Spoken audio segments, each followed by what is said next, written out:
welcome to Coffee with MBA and Beyond.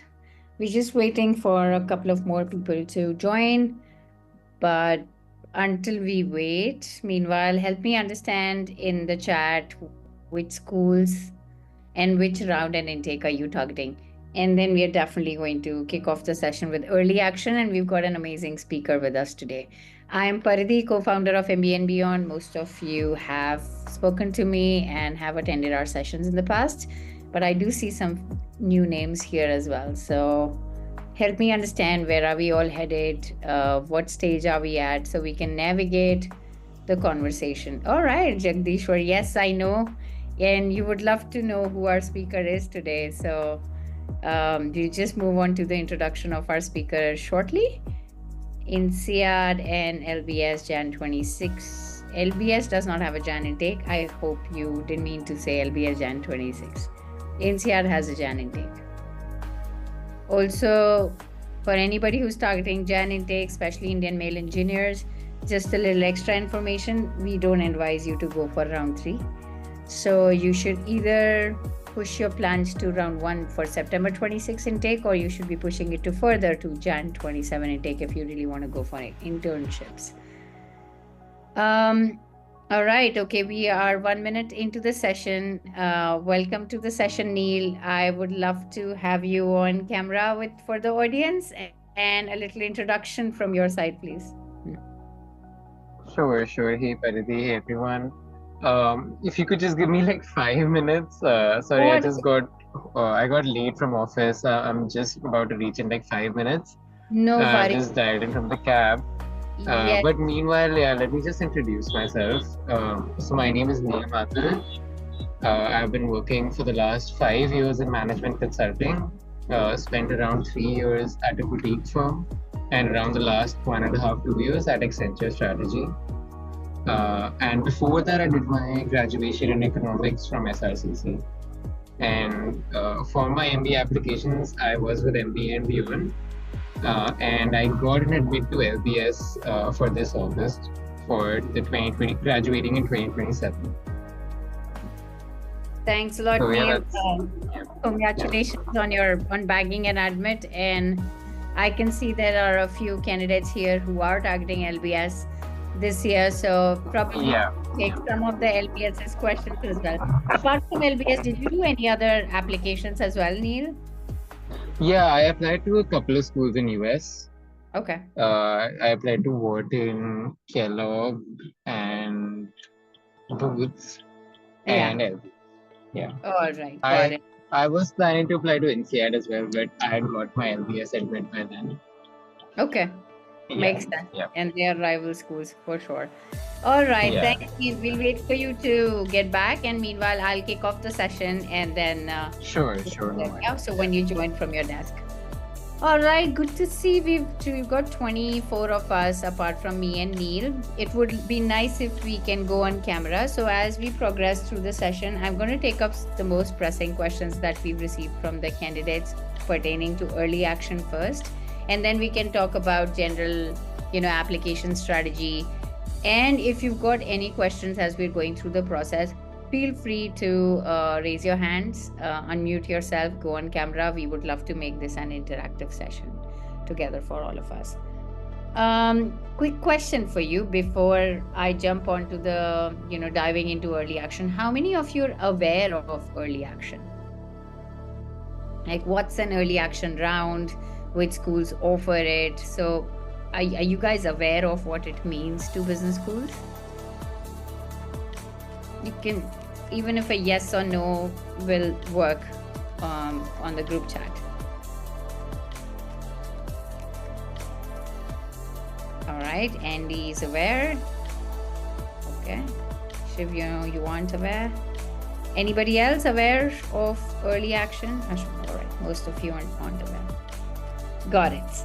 All right. So good to know that some of you know about it, and some of you, I understand, don't. But I think this is going to be a great discussion around, if you've got any questions as I kick off to educate you on what early action is. So early action rounds are primarily, as MBA and Beyond, we strategize it for candidates who belong to an overrepresented pool of candidates. The reason for that is, we want to double your chances. Now, why do we say early action doubles your chances? Early action is the round prior to round one. So you can call it a round zero or round -1, whatever you want to call it. But it happens prior, and there are only very few or handful of schools in the top, T10s that offer it. Currently, there's Tuck, Fuqua, and Darden that offer an early action round.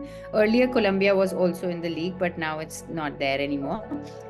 They stopped doing it, I think, from 2024 or 2023.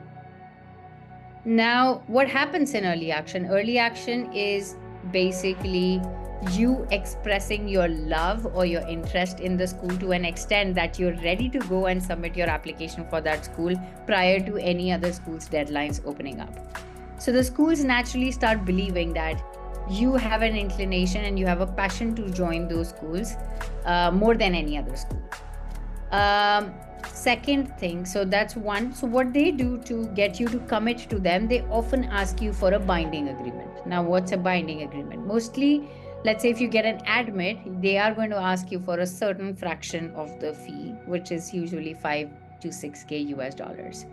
Now, let's say if you get into, let's say Pranav gets into Tuck or Shiv gets into Tuck or Fuqua for that matter, most of our candidates, I mean, we know how to, get that 6K waived also. Like a lot of our candidates have worked with us on that. But let's say if you are supposed to pay that amount, I would still say that it's in your benefit. If you're going to a Tuck or a Fuqua, I wouldn't mind paying that money unless I'm going to Stanford or Harvard after that.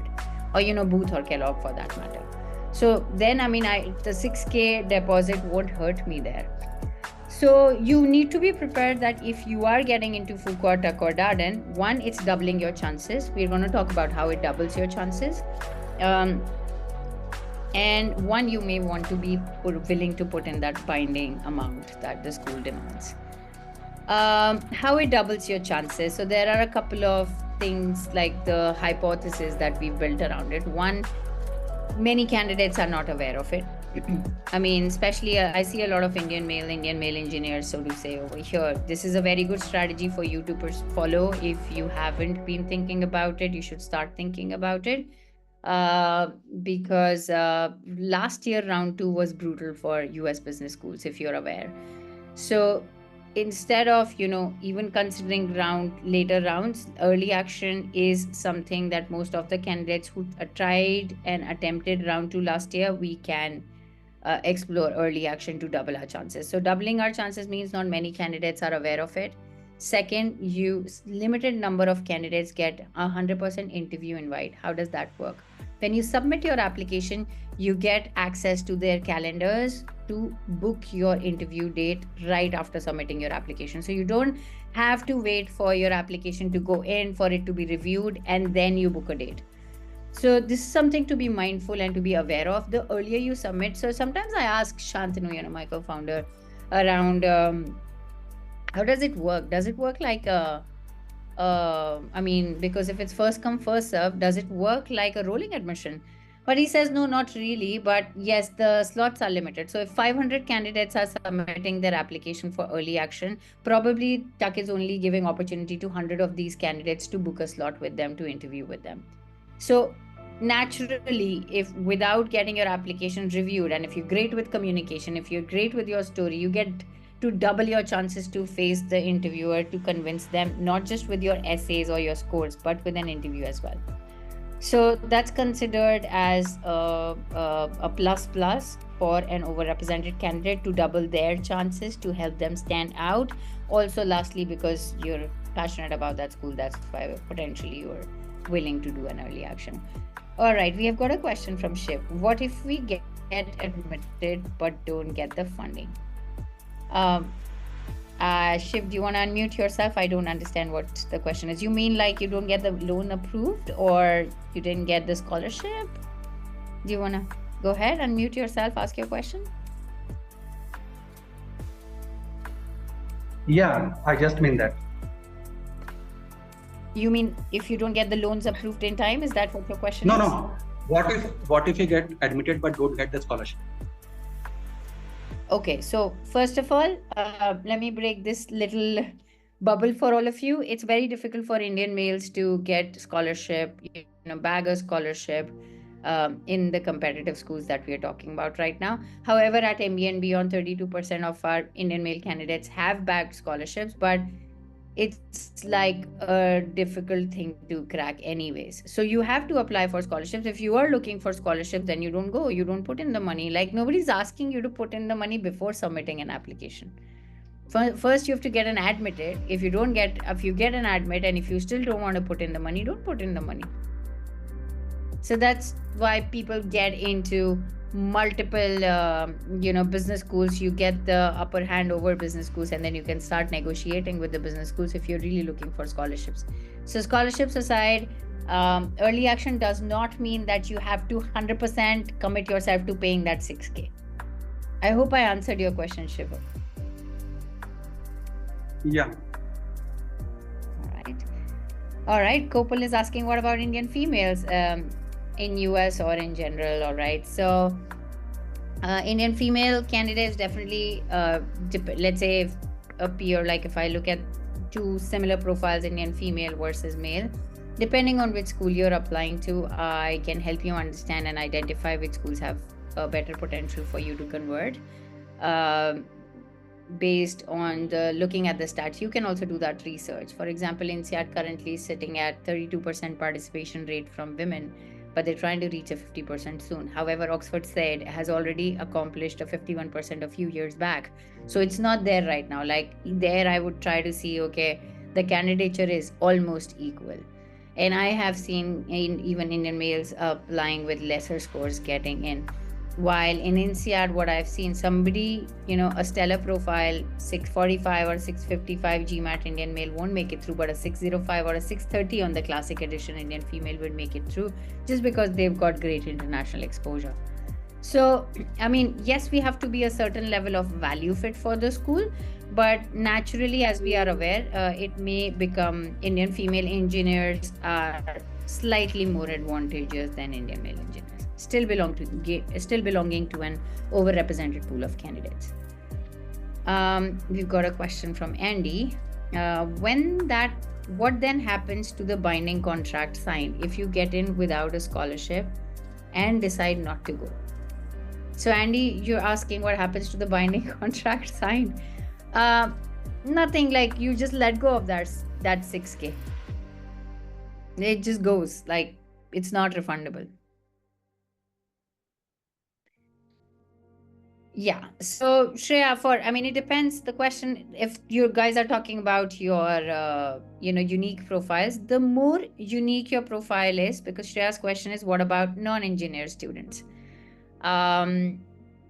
So of course, it's lesser competition. Yes, because the engineers are competing. The engineers applying to business schools are the most coming from India. But a non-engineer candidate belonging to what? Like if it's commerce, economics, if that's the background that you're coming from, it's still competitive. But let's say you studied psychology or you studied medicine or you were a Indian military veteran. Amazing. Very unique profile. Yeah, Shreya, please go ahead, unmute yourself. Yeah, so I'm a chartered accountant. So just wanted to know people who are coming from finance backgrounds and going to pursue MBA in finance further. So what about them? Since you specifically mentioned engineer students, I was confused. What about the non-engineer background students? Yeah, absolutely. That's a good question. So the competition is very relative. So the big pool is India, and then within India you can have different Venn diagrams you can create, definitely. But yes, Shreya, as an Indian female CA, you definitely are a little more competitive than Indian female engineer, if you want to relatively talk about that, and much more better position than an Indian male engineer as well. So depending on, of course, what you have to talk about in your profile, just giving this opinion based on what you've just shared. Of course, we need to go deeper into understanding, evaluating what are the nuances that you have in your profile. This is just your professional bit. Business schools look for a lot more than this. Just a disclaimer over there.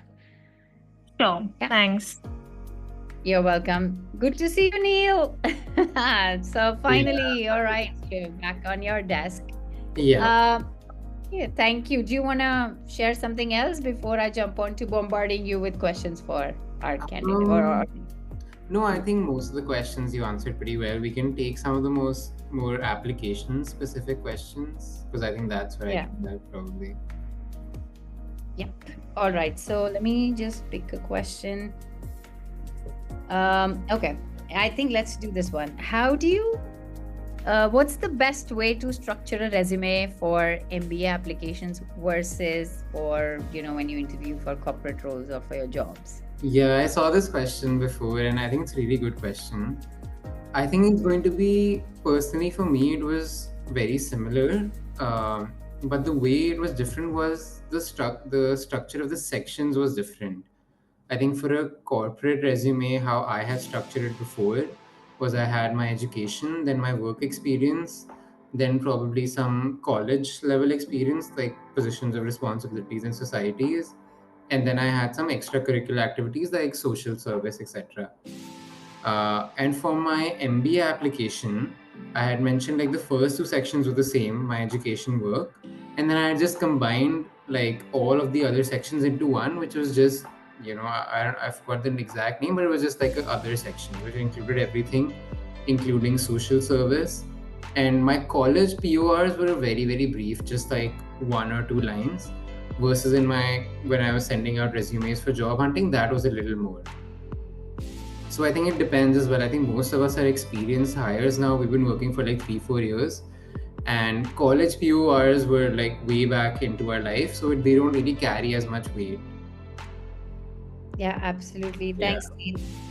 I would just chime in and I would just add on to what Neil has highlighted. So, when you come up with your resume pointers, key points that you want to highlight, the one that you, of course, want to keep it very short, you may want to know and understand your narrative first that you're bringing to the table. So, there are going to be definitely some key skills that you want to highlight with respect to your leadership skills. Sometimes you want to talk about international exposure. Sometimes you want to talk about contribution to the community, if that's what matters to the schools that you're applying to, right? It's important when you know your overall branding and your narrative, you try to align it with what you're going to be talking about in your essays and letters of recommendation as well. So think of your resume as a piece of puzzle. When put together with your resume and essay, it should frame a big picture. So one thing, like as we are talking about resume, I would like to go a little further into talking about recommendation as well, taking this opportunity. When you talk about your essays, some examples or values in your essays. For example, you're doing Stanford application and you talk about 2 examples of innovative thinking. Make sure that the recommender is giving in a complementary example to support the same point that you've talked about. Try to avoid repetitions, but try to bring in complementary evidence. Same thing happens with the resume. You may bring in the right metric of innovative thinking because resume is a smaller space for you definitely to talk about.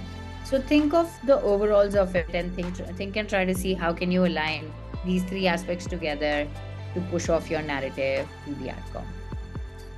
Yeah, that's a good point actually. Let me just add on. So it's like speaking from my own personal experience, when I was applying to different jobs, so before that I come up from a background of supply chain consulting, which is like a little specific. And when I used to apply for jobs, it used to be mostly for generalist roles. So then in my work experience, I tried to mention some bullet points which are more generalist in nature. Like maybe, worked in these industries, did some diagnostics or, maybe some business development for this, etc. Doesn't matter. But then in my MBA applications, like when I was working with my consultant, we tried to lean into the supply chain angle. And so those bullet points were kind of replaced with more things which are specific to supply chain consulting, specific to what I was doing. Like, for example, managing RFPs or doing cost cutting projects. So, yeah, the content of your resume also has to change depending on what story you're going for in your applications. Thanks, Neil, for validating that. I also want to ask you a quick question, and probably we can all benefit from that. Did you, by any chance, make changes to your resume based on different schools that you applied to? So, I didn't really change my resume for different schools because I went in with the same story for each school. Yes, absolutely. And I mean, I definitely support that as well because, otherwise when you face your interviews, I've been working with 2D applicants. I was talking to them. It can become really confusing. You don't remember what resume that you'd submitted back in time and what like kind of essays. Plus, I So think it's just too difficult to create a different story for each school. I mean, if you start right now and you have like 4 or 5 months before applications, then you can create a different story for each school. But like personally, I just don't see the value in that. yeah, absolutely. Thanks, Neil. I know you guys have a few questions. We'll take just 10 more minutes to come back to that. We'll talk about early action and a couple of questions that we've got for Neil right now. So, resume, if anybody's got any questions around resume, LOR, you can drop them here. Otherwise, I'm going forward with the next questions. Um, do you think, Neil, applying early can offset weaker aspects of a profile? Example, let's say low GPA or test score, or let's So, say a gap year, overrepresented sex? in my own personal experience, I applied only in round two, and I made a very last minute decision to apply in round two. So, I mean, personally, I can't really say anything. I think probably you could take this one, but you would know more about this. Yeah. Yeah, absolutely. No, I understand like how US schools responded last year round two. That's completely different story. We've touched upon it in another session because I've seen brilliant profiles not getting through. So that's why learning from last year's experience, we are advising candidates to consider early actions and round ones this year, primarily because it wasn't that bad in round one, but round two, not sure what really happened. Everybody has their own theories. We can talk about it later. The amount of time that you do give to your application, I find that is directly proportional to, at least getting an interview invite. A thoroughly thought through story doesn't just talk about your professional lives. It also combines your, personality, the passion, the causes that you care about, to weave them together into a story that's meaningful to the school with respect to their values. So that takes a lot of time. And we have, as MBA and beyond, we have averaged out the number of days that it really takes to pull off a good application is 25 days, unless you're doing NCR and HEC. NCR and HEC can really double your time or maybe even make it 3 times. So it takes 45 to 60 days to pull off NCR and HEC. You will understand when you will look at the number of essay questions they've got and the number of recommendation questions they've got, which is almost 3 times of what any school would ask. So let's say right now you got 3.5 to 4 months at hand to the deadlines. And if you're targeting 5 schools or a little lesser than 4 or 5 schools, right now is the time that you should ideally be starting. And what Neil also mentioned, the major part is to identifying that story. Everything else can fall in place after that. Identifying that story that you're going to be telling can take some time, and the more time you give to that, the better are your chances at pulling off other applications in the, it'll be smooth as butter. Otherwise, sometimes candidates come to us and they ask us, oh, how many iterations does it take you to pull off a great essay? And I was just having a chat this evening with a profile evaluation. We told them, if you're doing your content gathering right and if you know your narrative well, then it can take you on an average 2 to 3 iterations only to say that, okay, this essay is good to submit. And Neil, you can of course add on to that later, but this candidate was like, okay, I thought it takes 10 to 12 or it takes 15. So I come from an opinion that it does not depend on the number of iterations that you're doing. It's more around how much clear are you on what you're communicating to the adcom. If you have that kind of clarity, then the number of iterations don't really matter. So the number of time or the number of days that we invest in identifying that narrative for ourselves will significantly reduce the number of iterations or the number of back and forths that you have to do later. So that's why I personally advise that starting early helps. I can share some more stats from, again, these are from MBA and Beyond's candidates stats. We've seen that candidates who spend more than 5 months on doing 5 applications, which is a little over 1 month on an average, we've got a 92% success rate with them at least getting into one of their dream schools. Candidates who spent 4 months on 5 schools, it goes a little lesser, 80-ish%, 81 or 82, I'm forgetting, 83, whatever. But 3 months doing 5 applications, unless you have that clarity, it goes down to some 67% ish. So the if you understand the delta, like the change that's happening, it's, I mean, if you try to relate to that, of course, data can make, you can make sense of data for whatever you want to, of course. But I have seen the number of days that candidates put into their application. It does directly reflect in the admits for their dream schools. Neil, would you like to add anything over here before I can? I see so many questions. Yeah, one thing I would say is, like, again, you guys have around like 4 months before round one deadlines. So, what one thing I would suggest is definitely just research the schools you want to apply to, like all of the schools, and just like make like a Word document which has all the essay questions of each school, and just identify which schools are similar. Because you'll see a lot of essay questions which are like almost a direct, like almost like a copy paste of each other. And so if you identify like, 2 or 3 schools which have very similar questions, the time investment can like significantly go down, because like 80% of the essay could be similar, and then just 20% you can tailor it to the school. Absolutely. And yeah. That's great advice, Neil. And yeah, with that, I would also touch upon another point. So there are some applications that we like to call as umbrella applications. For example, INSEAD is one of them. Stanford can be one of them, even though Stanford will only ask you one question: what matters to you most and why? And but the kind of thinking that goes into coming up with an answer for that, you have potentially already answered all the questions, mini questions that other schools will ask. So you can also try to identify umbrella applications, which are like big thinking applications, which will make you answer everything from your post MBA goals to why MBA, to connecting with the real world causes that you care about. How do you position yourself, post MBA as a global business leader trying to solve a real world problem? There are some questions which will really naturally put you through that thinking mode. And when you've done the writing of your narrative with that, you will be able to tackle most other schools as well.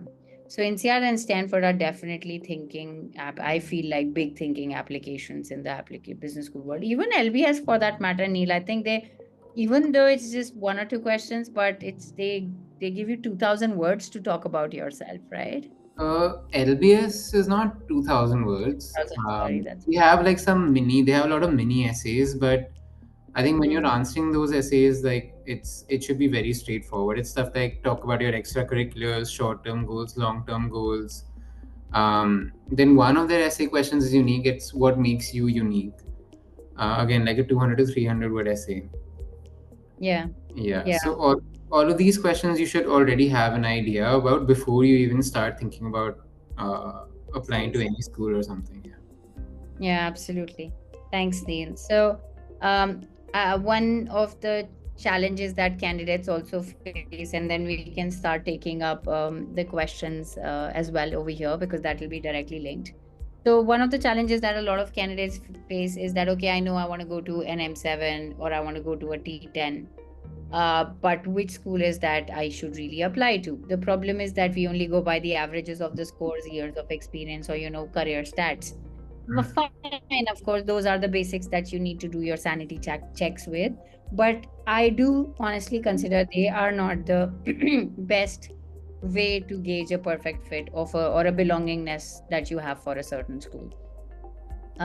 You do need to interact, which Neil also ideally mentioned. You do need to research on the schools, to talk to the alums, talk to the students, talk to the professors. But to do what? To understand, are you able to resonate with the vibe of the school or not, or the personality of the school overalls or not? Because you have, let's say, 4 to 6 set of values to bring to the table, which you will only understand if you know the story that you're telling. And the school has a couple of 5 to 6 set of values. You have to see whether you're a value fit for the school or not. So, and taking INSEAD and Stanford's example again, so INSEAD looks for international exposure, contribution to the community, and leadership skills. I understand most of you will be able to bring out leadership skills, but international exposure and contribution to the community, which are two key values for the business schools, if you do not have examples to support, it's No matter even if you have a 745, or I have somebody with an 805. But if you don't have examples to support these, you are not considered a good fit for the school.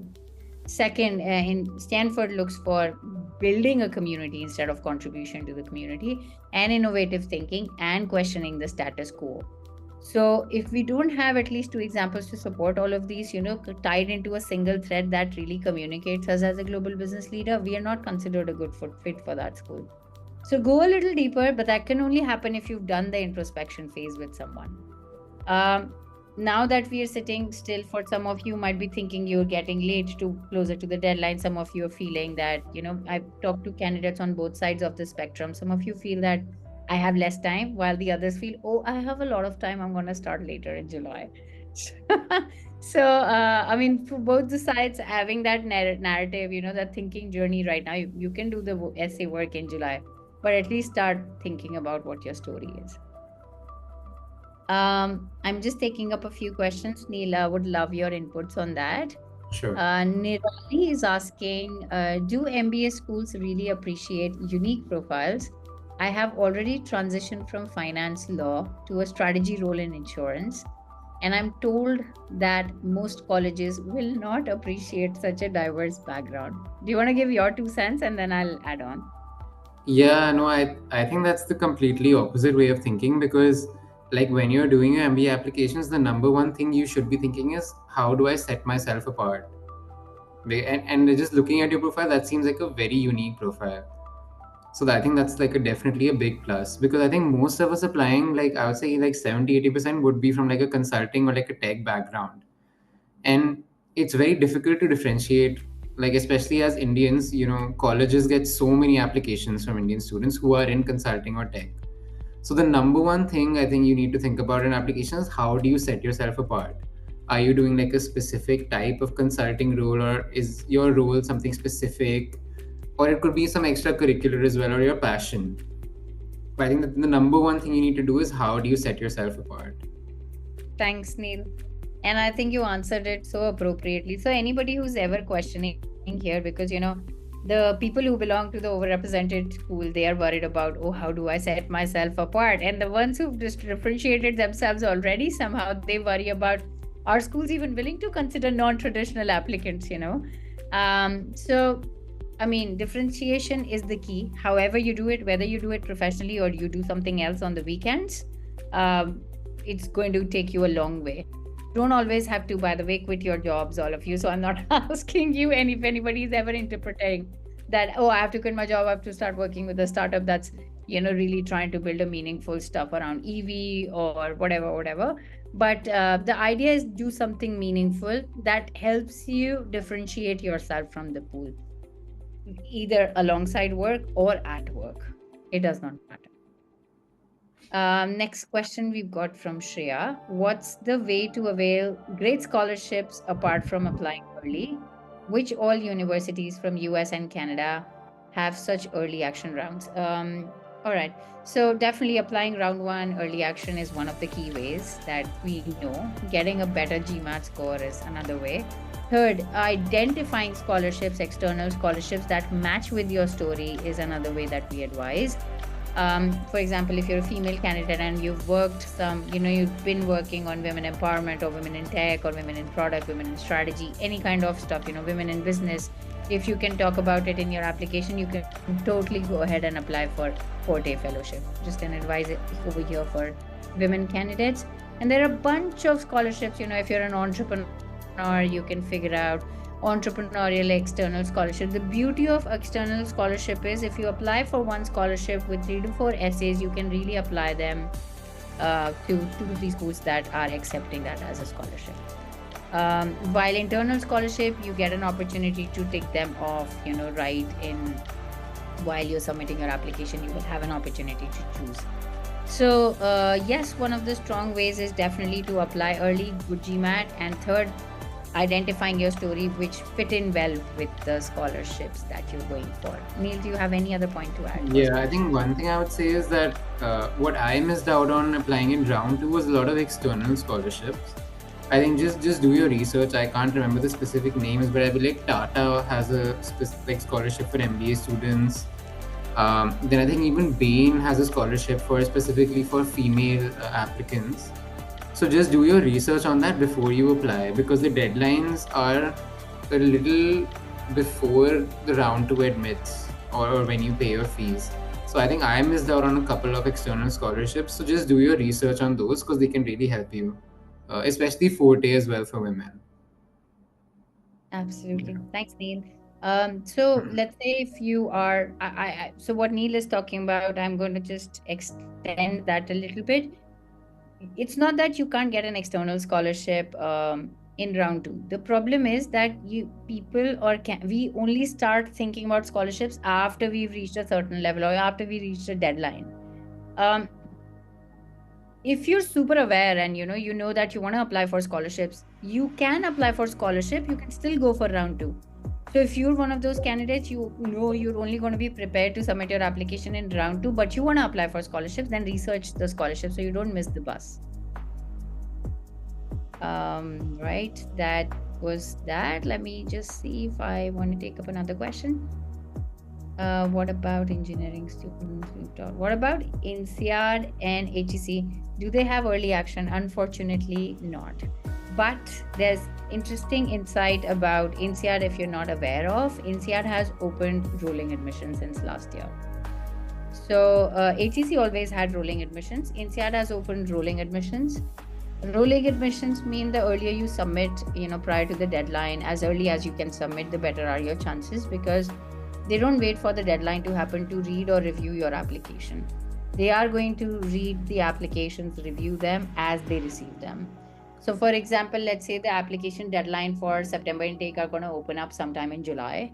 If you feel that you're ready with your content, you know the story, you have the score, as soon as the deadlines open up, go submit your application.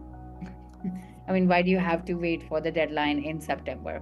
The earlier you submit, the better are your chances, naturally. So that's that. Neil, do you want to add anything? Nothing. No, not really. Yeah. I just put some external tips in the chat. Yeah. Thanks for that. All right, Shreya's asking again, for people who don't really have any extracurriculars to showcase, how to deal with such a case? Okay, so we've worked with a lot of candidates in the past who believe that they have nothing impressive from their personal life to bring to the table. So I mean, I like to see it like this. I really don't want to call it here if that hurts anyone, but I really like to see that a consultant who you work with is like your pal, or anybody, your mentor. It doesn't always have to be a consultant. If you've got somebody you can brainstorm with every day, they will help you unleash your stories and help you pour it out. And much like therapy, you learning so much about yourself which you really undermined back in the day.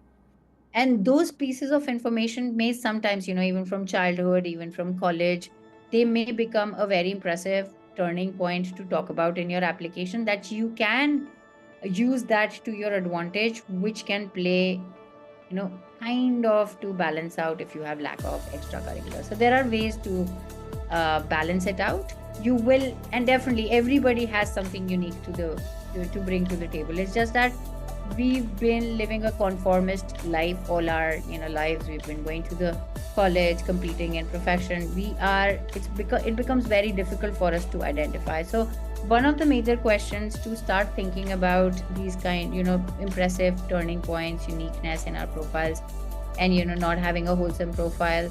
That, I mean, I really appreciate Shantanu bringing in this question at some point, to candidates and all our consultants to ask you about what has been the turning point in your life.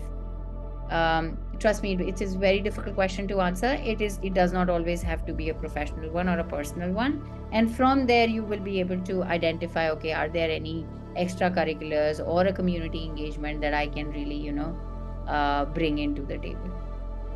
Neil, do you have any points too? I would say that if you feel like your extracurriculars are weak, then just start right now. Like, you have around 4 months to round 1, 7 months to round 2.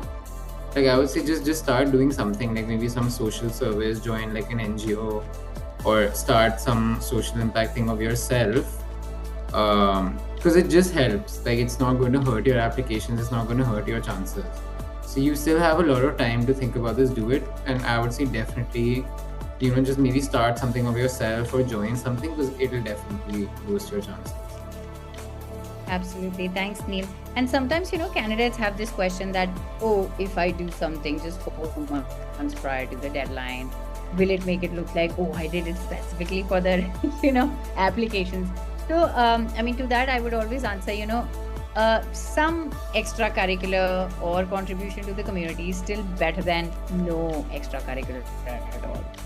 So, that's one. You will have something to talk about. Second, of course, if you do something that's very unnatural to you, or something that you don't see the essence of it in your life growing up, either personal or professional, it will definitely make it look like you are trying to pull this off together for the application.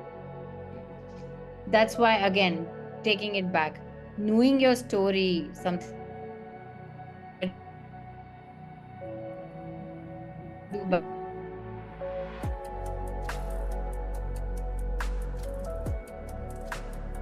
childhood, something college. If you try to pick it up again, writing it back in college, but stop. Do-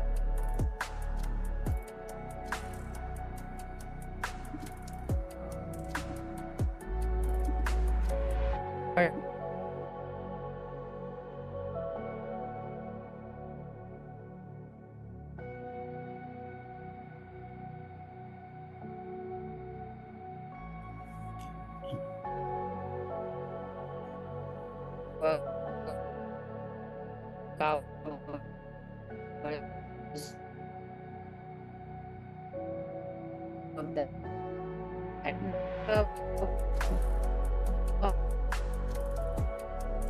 That whatever, if you call it fine.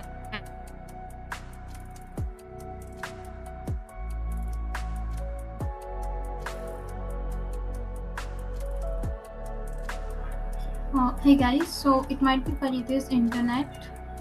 So we'll just wait for him to rejoin.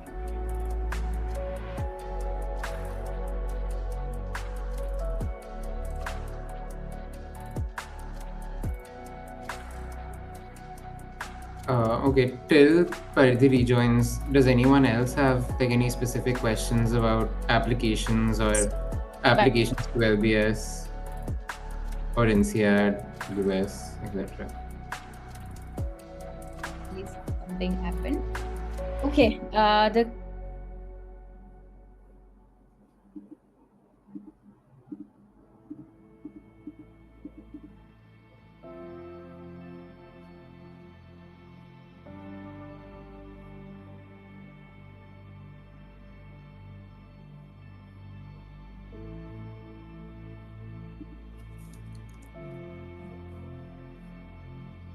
Hi, I have a question. Sure, yeah, go ahead. Yeah, in LBS has programs for 15-month, 18-month, 21-month, correct? Yes, correct. Yeah, could you share what's the difference? Yeah, it's the same program. So it's they have a 1-year program and they have a 2-year program. And in the 2-year program, you can choose to graduate early in 15 months, 18 months, or 21 months. And that's completely up to you. If you complete all the credits, you have to obviously complete all the credits. And if you do that, you can graduate in 15 months or 18 months or 21 months. It's completely up to you. But one thing to consider is that the fees is the same for either the 15-month or 21-month program. So if you get a really good internship and you get a job offer and they want you to start early, that's probably when I would recommend graduating early. Oh, all right. But I've spoken to a lot of people I've spoken to 3 people who are in the 2nd year, and they know almost no one who's graduated early. I think only one person that they know of who's graduated early, and she only did that because her company that she was supposed to join told her that either she joins right now or she joins next year. Oh, okay. Yeah. So does LBS have a summer internship option as well? Yeah, they have. So if you go for the 2-year MBA, which I think most of you will, that has an internship. Yeah, awesome. Thank you. So I see a couple of questions in the chat. How do we choose the right people to write LORs? So I think for LORs, for me personally, I had two managers that I worked with for around like 2 years each. And both were senior managers at the boutique I was working at, and they became like senior managers at Accenture as well. So it was a pretty easy decision for me. How I would say is just to choose the people who know your work the best, and to make sure that whoever's writing your LOR, just try your best to make sure that they write it themselves. Because adcoms easily get to know if you've written something yourself, because you're writing an essay question and then the LOR is very similar to that essay question. So it's almost inevitable if you write both of them, there will be an overlap. Like no matter how much you use ChatGPT to change the language or something. So yeah, I think it's best if you choose someone, don't go by seniority.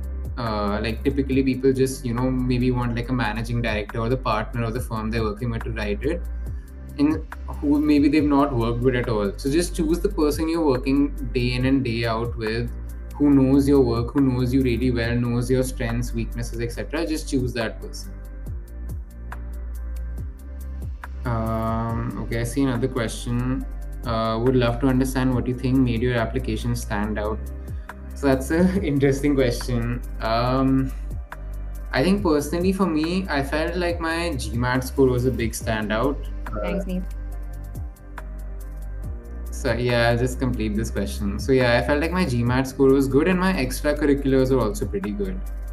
So I had like a 715 in GMAT, and then I had like extracurriculars like sports and music, which I'd been doing for like 15-16 years. So I feel like these two things really made me stand out, because I felt like my work experience was a little weak. And like I said, I spent 3 years at a boutique and around like 1.5 years in Accenture, which is like a T2. I know a lot of other peers who had like stronger work ex, but then they didn't get into LBS or similar colleges. So Paridhi, do you want to continue or should I take on some other questions? No. Please just. But you go on. Okay, sure. So I see, do you need an MIM to apply to LBS's 1-year program? Yes, you do. Go ahead, you can't, take the. Yeah, you can't apply to LBS's 1-year program if you don't have a master's in management degree. What are things which you can do to improve your profile for MBA candidacy? So I think very broad question. So I think your application really depends on 3 things. One is your GMAT score, one is your extracurriculars, social impact, and the last is your work experience. So like just do your best to sort of enhance these 3 things as much as you can. Maybe aim for like a promotion at work, or maybe a transfer to a new team, or doing just increasing your impact in your job.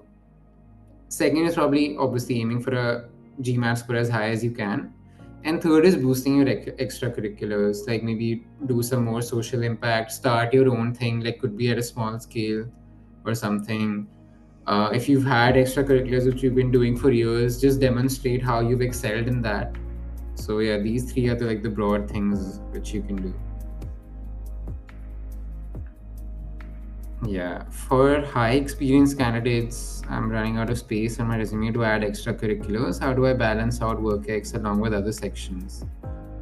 I mean, personally, I would keep extracurriculars in because they're a big part of an MBA application.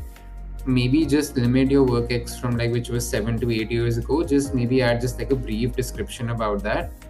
It could be like maybe 1 or 2 sentences or lines, but definitely keep a section for extracurriculars because I feel it's really important. Because every single MBA application, maybe it's not in an essay itself, but every single application has a section for extracurriculars, where in the application you have to write what extracurriculars you've been doing, for how many years you've been doing.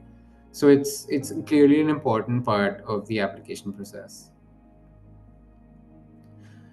The last Another question from Vinayak: what documents do you need to furnish as proof of work experience, social service related to work experience? So I'm gonna be very honest. LBS hasn't asked me for a single document to prove my work experience, and they haven't asked for a single document to prove any social service as well. The only documents that I've been asked for are my university degree transcripts. Yeah, that's about it. Apart from like visa documents could be different, but like yeah, as a school they've only asked me for my university transcripts. For scholarships, did they ask something specific? So each school has a different process for scholarships. For LBS, they automatically enroll you, like they automatically apply you for every scholarship, and then around like a month after you get your offer letter, they tell you if you've gotten a scholarship or not. There's nothing which you can like the most you can do is write an email to the AdCom or like the scholarship team explaining why you're the best candidate for a scholarship or why you need a scholarship. So I sent an email which was basically, the first part was just explaining my unique background and what unique experience I can bring to LBS, and the last one was just telling them I'm planning to self-fund the scholarship, I'll be getting a loan, so the benefit of scholarship would go a long way. But like that it like I'm not sure that helps too much. It doesn't hurt sending it, but like if you get a scholarship or not really depends on how unique of an applicant you are. So they don't check bank statements, etc. for. Not for merit based scholarships. For Oh. need based scholarships, I think they might do. Yeah. All right. Thank you. Yeah. Yeah. Can you tell us about your interviews? What were the what was the question? Were the questions more about your resume or your essays? So it depends on which school is interviewing you. For example, Kellogg I interviewed, they have a blank interview. Like the interviewer does not have access to your essays. So it was completely just about my application, my strengths, weaknesses, what I can bring to the Kellogg community. And Kellogg is a school which is very into diversity and inclusion. So there was something of a question about that as well. For LBS, my interview was in person with someone who was based in Delhi. So that felt like more of an informal chat. Like we were just going across my work experience, what I've done for the last 5 years, what strengths, weaknesses. He asked me for specific anecdotes about my strengths, weaknesses as well. Then LBS specifically has a case round as well, where they ask you like a specific question about AI, about leadership, about ethics. I think there are like 2 or 3 more sections that they have. They ask you a question on that, and then they ask you to speak for around 3 to 5 minutes on that topic. So, for example, my question was about the ethics of tariffs, whether it's beneficial or not. So I had done some reading on that, and so like you can't do any research on the spot. You just have to make it up yourself, and you just have to present your point of view for 3 to 5 minutes. And they mainly just test your communication skills. They don't really test your general knowledge.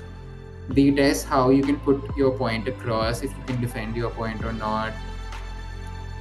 So yeah, that's something which is unique about LBS. Okay, let me just quickly go. It's not scrolling properly. What is the average GMAT for LBS Wharton? So I think you can. Sorry, Neil. Can you hear me now? Yeah, we can hear you. Okay, if you can go ahead now, but yeah, I just wanted to check with you if you guys can hear me. Over to you. Back to you.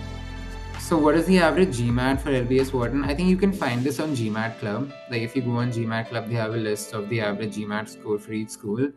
But considering that, like, I think all of us are Indian applicants or overrepresentative, just add like 20 points to that. That should be like your target score. For a female, it's probably actually a little lower. Like if that's just the reality of things. Like if you're an Indian male, you need to maybe get like maybe 30 points above. But if you're an Indian female, like even the average score or even 10 points above or even below could work. Are there any other certification programs which you can take to improve profile? So again, depends school to school and your own profile. Stuff like the CFA and CA degree are really, really helpful. Like I've seen people with like almost like a 700 GMAT score get into Wharton because they're a CFA level 3. Another question. My 2 cents on video essays. What more can we cover which we haven't already covered in the essays? So the questions in the video essays are going to be completely different from what the normal essays are. Again, I think check GMAT Club. GMAT Club has like a list of every single video essay question which is coming for each school. I would like what I did personally was just make a copy of the list of each question and just put a personal anecdote aside for each question. Again, the video essay is just going to be more behavioral in nature. They just want to hear your personal experience. It's very much centered like around like tell us about a time where you were diverse in your professional life, or tell us about a time where you displayed leadership, or it could even be like how would you contribute to LBS or Kellogg. So just do some research on that. GMAT Club has a list of all the questions, and just mentally just think of an anecdote for each of those questions, so you're not just left talking on the spot. I might have skipped some questions because it's not scrolling properly, but I think it says I think you covered most of them. sure. Yeah, and I mean, because we've got 4 minutes, so we'll pick one more and then you can do that, Neil. But thanks for taking over. I'm sorry, I was struggling with No worries. if you're working on some plus ones like impact areas / campaign for the company we are working with, does this count as extracurricular? Absolutely. Neil, would you want to chime in? I was gonna say I don't think it does. All right. Because like it depends on what you mean by the plus ones. Like if it's business development work for the company, I don't think that counts as extracurricular. Impact. So they're talking. I probably CSR activities. In fact, CSR, yeah, I would say CSR work for the company counts. Like one of my colleagues, he actually did a lot of CSR work for like in the company that we were, and yeah, he also got an admit from LBS, and he had some weak extracurriculars. So yeah, that counts. Thanks, Neil. Neha, just correct me if that was if I didn't get it right. But I understand that as something. So even if, for example, sometimes candidates they lack leadership skills. I'm just giving an example over here. But if you've got extracurriculars within the organization to showcase leadership skills, your position or your designation might not position you in a way where people report to you, but you can take up new initiatives where you're able to influence people. That's considered as leader. You able to bring out leadership skills in your application as well. We'll move on to the last one. Okay, averages we've talked about. Do they recognize CA degree? We've talked about. For an Indian male engineer with 3 years of work ex in finance with a CFA, 2 years down the line, help in getting the top global MBA programs. Yeah, I mean, there's a lot more than that takes you to get into a top school. So let's say, like we talked about the values as well. Great and extracurriculars, great contribution to the community, great leadership skills, great academia, great GMAT score, all of that, yes, combined, and a great story to tell, you can make it. Yeah, but I would just say if this is CFA Charter 2, I would say just try to get to the last level. Yeah. Because it's a little more effort, but I think 2 versus 3 makes a huge difference. Yeah. All right. If you're working on, I meant social campaigns and initiatives. Okay. Thanks for clarifying that, Neha. For social work, etc., isn't it too easy to fake it for anyone if they don't really need a solid proof? So, of course, like you can't be lying, first of all. I mean, nobody fakes it. So business schools have a way of figuring out whether you're lying or not. So I want to say something over here. When you've provided supporting the evidence through either recommendation or, for the most important things that are valued at the business schools, you can talk about some things and they would definitely buy into it, and they won't ask you to submit a certification for almost everything. But everything that you're saying can't be just, unsupported by something. So one more thing I would say is that, like, if you just do like any random social service, it's not going to make like that much impact on your profile. The social service that you do, it should like clearly be tied to your passion. Like for example, for me personally, like I was a lot into mentorship. Like in my professional life, I was like a mentor at my boutique firm to like 2 3 junior analysts, and then I joined an NGO which was mentoring other underprivileged school kids. So there's like a clear story behind that. So when you do like a social service or you pick an NGO, it should be like linked to like a specific story. Like it should, like through your essays, you should make it portray, like you should portray that, you know, how much it means to you. You should link it to other parts of your life, etc. Yep.